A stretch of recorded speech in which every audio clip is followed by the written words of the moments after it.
ہے۔ حضرت امام زین العابدین رضی اللہ تعالیٰ عنہ سے کسی بندے نے کہا قرآن پاک میں سب سے زیادہ امید والی آیت کون سی ہے؟ اس کا خیال تھا لا تقنطوا من رحمت اللہ کہیں گے، اللہ کی رحمت سے نا امید نہ ہونا۔ اس نے کہا حضور سب سے امید والی آیت بتائیں۔ وہ کہتا میرے ذہن میں تھا کہ یہ والی آیت پڑھیں گے۔ تو امام زین العابدین رضی اللہ تعالیٰ عنہ فرمانے لگے سب سے امید والی آیت ہے وَلَسَوْفَ يُعْطِيكَ رَبُّكَ فَتَرْضَىٰ۔ رب کہتا ہے محبوب اتنا دوں گا کہ آپ اپنے رب سے راضی ہو جائیں گے۔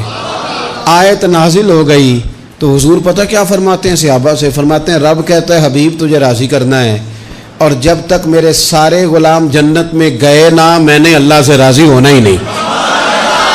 میں نہیں راضی ہوتا اللہ سے، سارے جائیں گے تو تب تو میں تو کہتا ہی رہوں گا نا قربان پچھانن والے آتا۔ او گل جان گئے پر گل کھول دے، وہ گل کھول دے نہیں، پتہ چل گیا بات کا۔ حضور کے بغیر گزارا، حضور کے بغیر کوئی چارہ، کوئی چارہ ہی نہیں۔ اور خود حضور کیا فرماتے ہیں؟ یہ سنن ابن ماجہ ہے، میرے رسول پاک صلی اللہ تعالی علیہ وسلم ارشاد فرماتے، حدیث کے راوی حضرت ابو موسیٰ اشعری رضی اللہ تعالیٰ عنہ، حضور فرماتے کہ اللہ نے مجھے اختیار دیا۔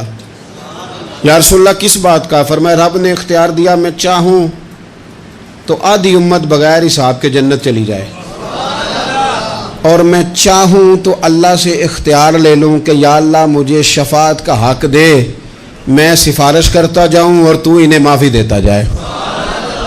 یہ مجھے اختیار دیا اللہ تعالیٰ نے۔ تو حضور کیا فرماتے ہیں؟ فرماتے ہیں وہ آدھی امت والا سودا نہیں میں نے قبول کیا، میں نے نہ شفاعت لی ہے کیونکہ یہ عام تر ہے اور یہ کفایت کرنے والی ہے، یہ عام بھی ہے اور کفایت کرنے والی بھی ہے۔ اور حضور نے یہ لفظ کہے، یہ سنن ابن ماجہ کتاب الزہد دیکھیے گا، اس میں روایت مل جائے گی۔ حضور فرماتے ہیں یاد رکھو تمہارا کیا خیال ہے کہ میری یہ شفاعت پرہیزگاروں کے لیے؟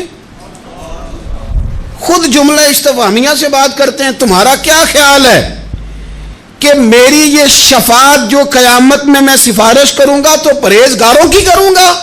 حضور فرماتے ہیں نہیں، میں قیامت میں گناہ گاروں کی سفارش کروں گا، میں گناہ گاروں کی سفارش کروں گا، گناہ گاروں کے لیے عرض کروں گا اللہ کی بارگاہ میں۔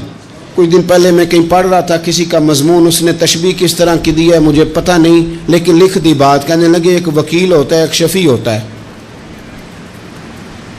ایک وکیل ہوتا ہے ایک، حضور وکیل نہیں ہمارے، حضور ہمارے شفیع ہیں، شفاعت کرنے والے ہیں۔ وکیل یہ کہتا ہے جج صاحب سے کہ یہ جس کا میں وکیل ہوں نا اس نے نا غلطی کوئی نہیں کی، اسے معاف کر دیں۔ وکیل یوں بحث کرتا ہے، کہتا ہے اس نے کیا ہی نہیں، جرم معاف کریں۔ اور جو شفیع ہوتا ہے نا وہ کہتا ہے مالک اس نے سارے کیے، تو میرے آنے کی لاج رکھ اور اسے معاف کر دے۔ یہ وکیل اور شفیع کا یہ فرق ہوتا ہے کہ شفیع کہتا ہے سونیا سارے کیے ہیں، بڑے بڑے پاپ کیے ہیں، پر میں جو آ گیا ہوں تو مہربانی کرنا معافی دے دے۔ میرے عزیز حضور کے بغیر کہیں بھی گزارا نہیں ہے۔ ہم نے نا جب یہ بات سمجھ لی، اور پتہ ہے نبی کریم صلی اللہ علیہ وسلم نے آگے بڑھ کے خود بھی کئی مقامات پر اس بات کو کھول کر مختلف انداز میں بیان کیا۔ حضرت عبداللہ ابن عباس رضی اللہ تعالیٰ عنہ کی روایت آپ دیکھ لیں، یہ آپ کو مستدرک میں ملے گی۔ حضور صلی اللہ علیہ وسلم فرماتے ہیں قیامت کے دن اللہ تعالیٰ انبیاء کے لیے نور کے ممبر بچھائے گا، ہر نبی ممبر پہ بیٹھ جائے گا، ہر پیغمبر علیہ السلام اپنے ممبر پہ جلوہ فروز ہو جائیں گے، ہر پیغمبر۔ لیکن حضور فرماتے ہیں میرا ممبر خالی ہوگا۔ یا رسول اللہ صلی اللہ تعالیٰ علیہ وسلم آپ کا ممبر کیوں خالی ہوگا؟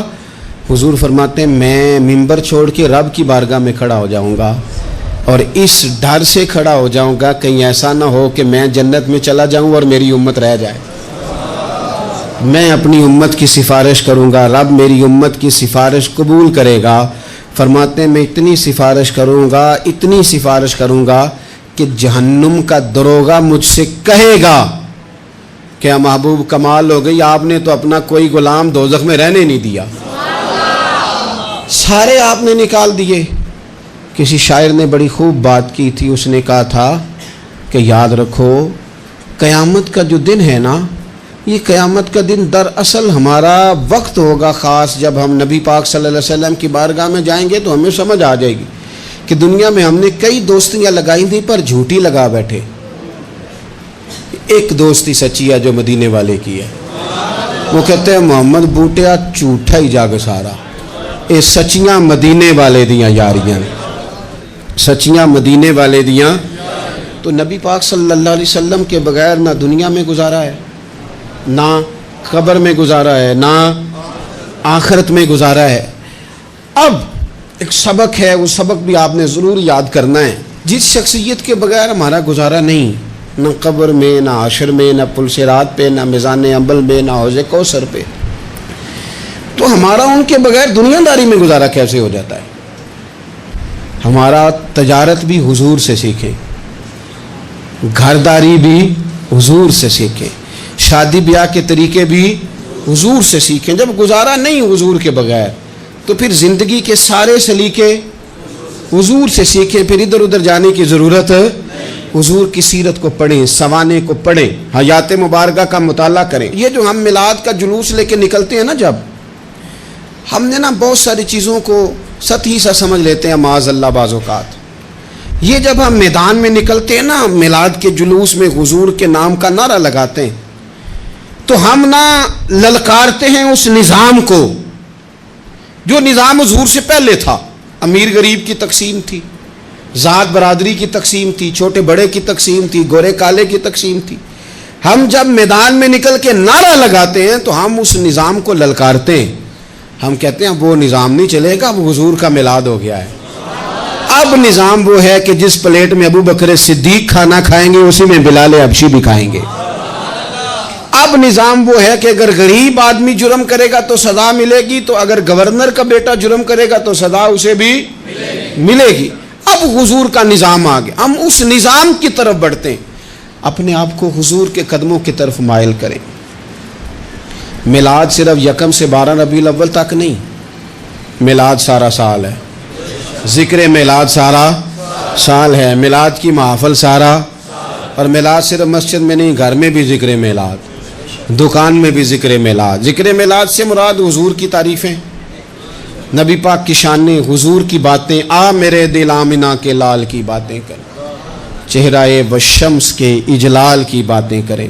اپنی طبیعتیں حضور کے ساتھ لگائیں، اپنے آپ کو حضور کے قدموں سے وابستہ کریں اور عشق کریں نبی پاک سے.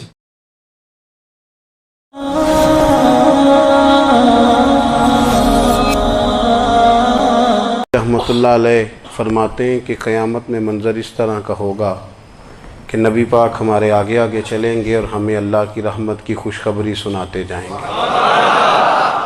اور جب حضور یہ خوشخبریاں سنائیں گے تو حضور کے لبھہ مبارکہ سے پھول گریں گے اور ہم ان کو اٹھاتے جائیں گے. فرماتے ہیں خود تو وہ تھوڑی دیر کے لیے روئیں گے اللہ کی بارگاہ میں کہ یا اللہ انہیں معاف کر دے، خود روئیں گے لیکن ہمیں ہنسا دیں گے. پیش حق مجدہ شفاعت کا سناتے جائیں گے، آپ روتے جائیں گے پر ہم کو ہنساتے جائیں گے. اور باغ جنت میں محمد صلی اللہ تعالی علیہ وسلم، حضرت حکیم بن حزام گھوڑے پہ بیٹھے تھے، ہاتھ میں درہ تھا، وہ زمین پہ گر گیا. قریب غلام کھڑا تھا، حضرت حکیم بن حزام خود گھوڑے سے اترے، درہ اٹھایا، دوبارہ گھوڑے پہ بیٹھے. غلام عرض کرنے لگا حضور مجھے بتا دیتے، میں اٹھا کے دے دیتا. آنکھیں چمک اٹھیں، فرمانے لگے کیسے بتا دیتا؟ اپنے رسول سے وعدہ کیا ہے کبھی کسی سے سوال نہیں کروں گا، کبھی سوال نہیں کروں گا. اللہ کے محبوب اے گل جان گئے، گل کھول دے نہیں. تو وہاں نہ ملاقات ہوئی تو حضور نے فرمایا پھر میزان عمل پہ آنا.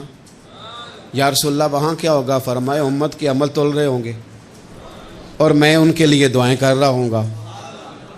میں نہیں جا سکا کبھی بچوں کے ساتھ پیپر دلوانے، استاد کو اجازت نہیں دیتے، کہتے ایک ایگزامینر اور آئے گا کوئی، جس نے پڑھایا ہو اسے اجازت نہیں کہ تو جا. ابا جی کو اجازت نہیں ہوتی کہ وہ ایگزامینیشن ہال میں جائے، وہاں تو کوئی اور لوگ آتے ہیں.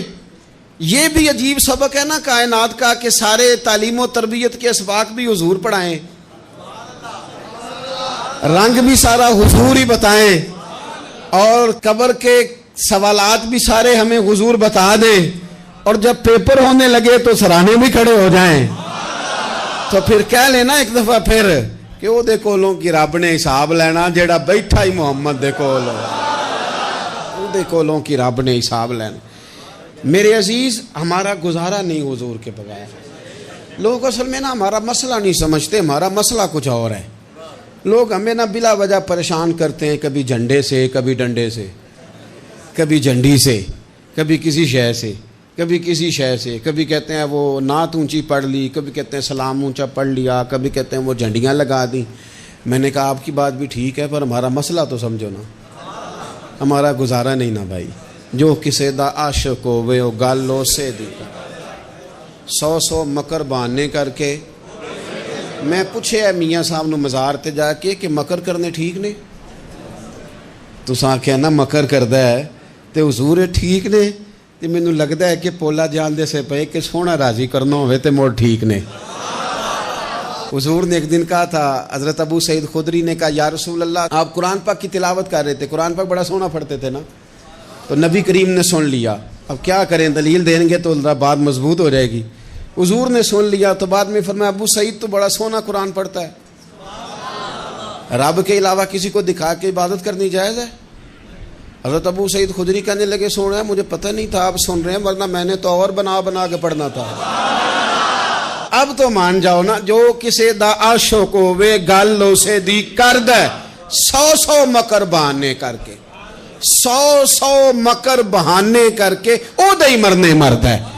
میرے عزیز ہماری مجبوری ہے, لوگ اس بات کو سمجھتے نہیں, ہماری مجبوری ہے, حضور کا میلاد ضروری ہے. لوگ سمجھتے نہیں بات کو, اس لیے بلا وجہ رٹا ڈال کے بیٹھتے ہیں. بھئی ہم نے تو کوئی رٹا ڈالنا نہیں, نہ سیاست کا, نہ دولت کا, نہ اقتدار کا, نہ کسی اور چیز کا. سیاست دے جھگڑے اساں چھوڑ دیتے, اتنے محبت دا جھگڑا ہے, یہ چھڑا کوئی نہیں سکتا. تو میرے عزیز ہمارا حضور کے بغیر گزارا. اور نبی پاک علیہ السلام کے بارے میں رب فرماتا ہے وَلَسَوْفَ يُعْطِيكَ رَبُّكَ فَتَرْضَىٰ, محبوب میں آپ کو اتنا دوں گا کہ آپ اپنے رب سے راضی ہو جائیں گے. کیا کروں میں اب, یہ آیت اتنی شاندار